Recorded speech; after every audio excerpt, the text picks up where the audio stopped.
買嘅房費裝修啦。大家家姐嘅姑仔喺佛山呢邊賣瓷磚，因為屋企嘅地板磚比較貴，所以就落佛山去睇睇。地板磚呢係吉華通鋪用150×75嘅規格，顏色就選灰色。親戚俾個建議呢就係選盡量深色少少嘅灰色，唔好選太淺。如果係淺色嘅灰呢，頭髮跌落地下都好明顯。親戚講呢個瓷磚呢，佢都係大廠產嘅。我睇啱嘅係前面呢兩種嘅灰色，尤其是係呢個波爾多銀。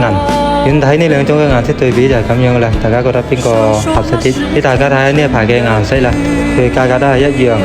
大家覺得邊一種灰色好睇啲？呢個就係我相信嗰個波爾多銀灰。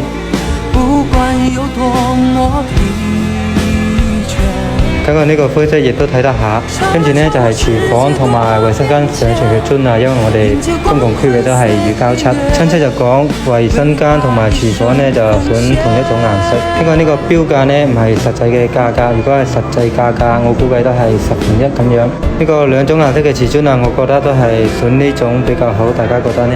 跟住呢就係衛生間嘅地板磚啊，阿親戚就指咗上面嗰兩種俾我，真係感覺張張都咁好睇啊！除咗左下角黃色嗰種，真係有啲選擇困難。